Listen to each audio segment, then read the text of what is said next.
ketemu lagi bersama Jalan Berlian Channel, channelnya anak DJ. Kita bahas tentang politik, kuliner, dan juga macam-macam lah. Tapi saat ini kita bicara tentang pilkada. Guys, ternyata pemilihan kepala legislatif kemarin tentang jumlah kursi, tentang siapa nanti bakal jadi ketua DPR sudah bisa diketahui. Tapi ya masih ada gugat-gugatan. Nah, untuk Kota Binjai yang penasaran siapa nanti ketua DPR-nya, wakilnya dari partai-partai apa, saksikan untuk liputan kita nih. Karena tadi saya berhasil wawancara dengan salah seorang komisioner KPU.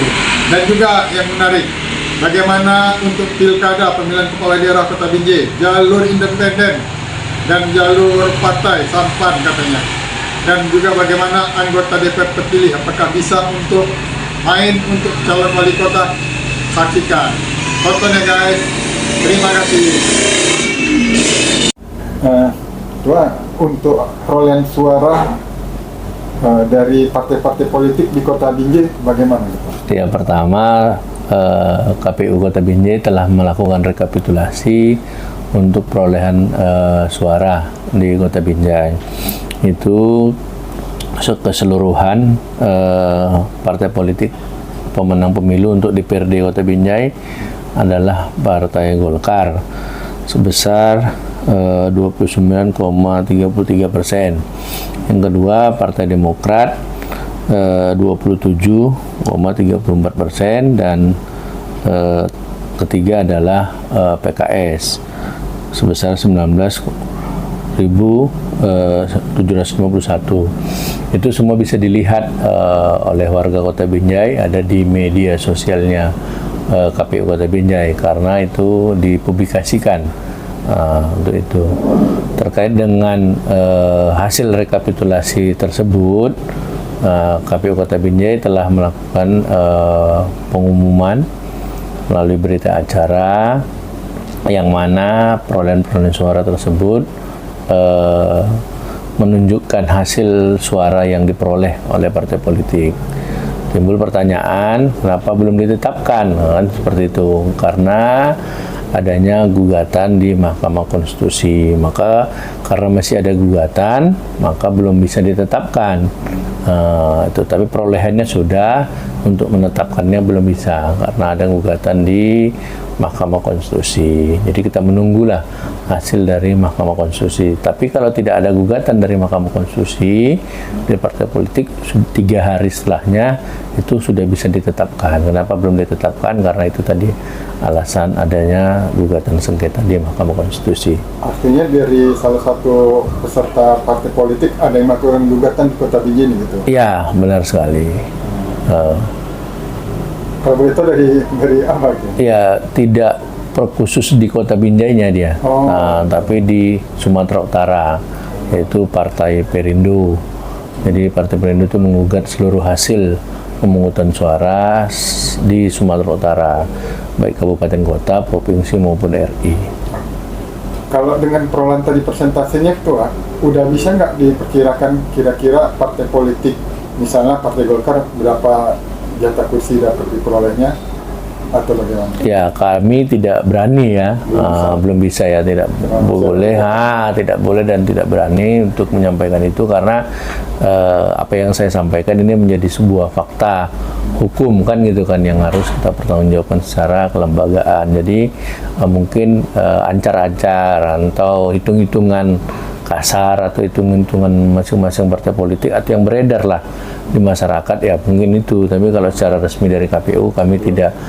Karena ada gugatan itu. Ya, gitu. Gugatan ini sampai kapan batasnya dan pada akhirnya kapan bisa diumumkan? Ya, yang jelas gugatan ini kan ada 3. Pertama, gugatan melalui gugatan Presiden dan Wakil Presiden. Sebagai informasi juga ya kepada masyarakat umum, bahwasannya dalam gugatan Presiden nomor 03, salah satunya objeknya adalah di Kota Binjai. Salah satu objeknya ada di Kota Binjai. Jadi Kota Binjai juga termasuk salah satu objek terkait dengan permasalahan Presiden dan Wakil Presiden. Yang kedua ada DPD juga. DPD di Sumatera Utara, kita ketahui ada Faisal Amri juga melakukan gugatan di DPD. Yang ketiga adalah partai politik. Jadi ada 3 gugatan di Mahkamah Konstitusi yang salah satunya objeknya ada di Kota Binjai. Jadi kalau tadi yang pertanyaan terkait dengan kapan selesai, ya kita menunggu dari Mahkamah Konstitusi. Apa hasil Mahkamah Konstitusi nanti, kalau ditolak maka setelah itu kita akan melakukan penetapan untuk itu. Itu kalau tadi bicara jumlah anggota DPR-nya kan belum. Kalau bicara prediksi untuk pimpinan DPR Binjai nanti bisa tahu enggak? Ya, pastinya dalam aturan itu dikatakan pemenang pemilu di Kota Binjai. Tadi kan sudah saya katakan perolehan suara paling tinggi adalah Golkar, kedua Demokrat, dan ketiga adalah PKS. Kalau ada wacana katanya karena salah satu partai tidak menyebar di semua dapilnya gitu, ada tidak dapat dapilnya, itu bagaimana? Ya, dalam aturan itu adalah perolehan suara tertinggi. Apabila sama, itu dia. Sama. Baru cerita dengan penyebaran. Tetap perolehan suara tertinggi dia. Satu lagi, ini kan udah mendekat menjelang pemilihan kepala daerah, udah masuk gitu tuh ya. Udah kayaknya tahu kan ini tahapan. Saat ini tahapan yang paling dekat lagi apa nih? Ya, dengan tahapan pilkada pertama, KPU Republik Indonesia telah mengeluarkan aturan terkaitan dengan PKPU 2 tahun 2024. Di situ bisa dilihat mengenai tahapan dan jadwal berkaitan dengan pemilihan Wali Kota Binjai atau Kepala Daerah Gubernur Sumatera Utara dan Wali Kota Binjai. Dalam tahapan tersebut, PKPU tersebut lampirannya menyampaikan pertama terkaitan dengan jadwal terkaitan dengan pemilu Wali Kota Binjai. Yang jelas adalah di sini dikatakan perhitungan dan pemungutan suara itu dilakukan 27 November. Jadi sudah sah ya 27 November. Itu tidak ada lagi yang berubah terkaitan dengan jadwal pemungutan dan perhitungan suara. Yang kedua, itu kita masuk ke pendaftaran calon itu ada di tanggal 27 Agustus sampai 29 Agustus. Jadi kalau yang mau jadi calon wali kota, mendaftarnya nanti di tanggal 27 dan tanggal 29. Selanjutnya bagi calon perseorangan itu kan independen kan, itu dimulai di bulan Mei. Nah, jadi kita di bulan 5 nanti memberitahukan terkaitan dengan calon perseorangan yang mau mendaftar menjadi calon perseorangan. Calon perseorangan itu berapa persen? Ya, ini dia. Kalau calon perseorangan di Kota Binjai sesuai dengan aturan itu adalah 10% dari pemilih yang